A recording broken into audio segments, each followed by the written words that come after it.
last year, our finances were in a lot of trouble, probably like too many of us. It was extremely difficult. My wife and I had both gone to Ferris, so we were repaying student loans that equaled more than our rent. It was our most expensive bill, still is to this day. And then on top of that, we had a rent, some vehicles, 2 children, and it was an extremely tough struggle. And it got to the point where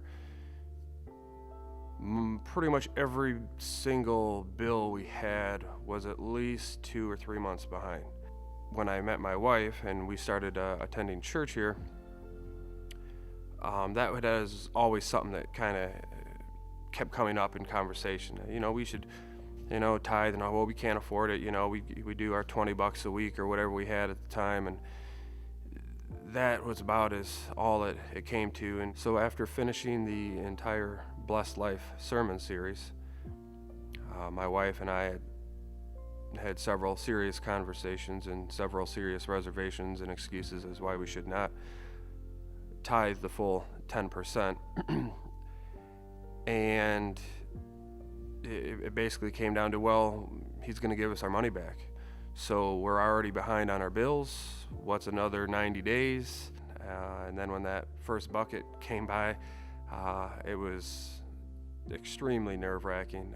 We were, at least I was, sweating quite a bit, and I hesitated when the bucket came by to put my tithe in there for the first time, and I passed it to my right.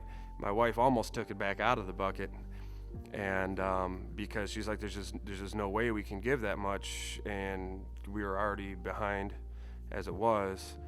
And so away it went.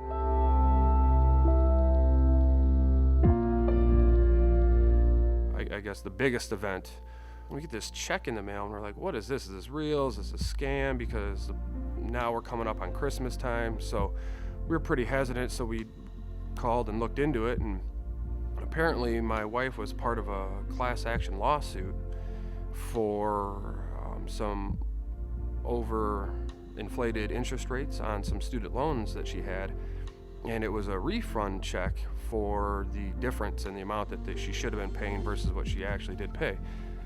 And it was, I don't know, to the tune of $1,200-$1,300, and we just looked at each other like, this is crazy. Like, smaller events that have happened, and why the money didn't fall out of the sky like it did in that example. He provided us with, all of a sudden, we were working overtime, or my wife got a bonus at work for some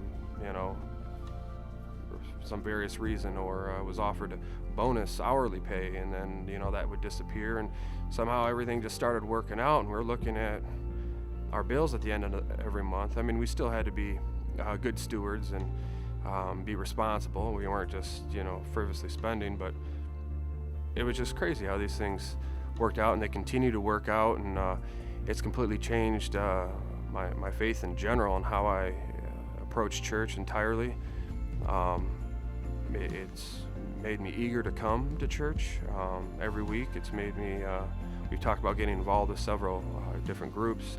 Our daughter now attends the 412, and it's just been something that's like proven to us, that it's real, that it's not some glorified great idea that somebody talks about from stage every week.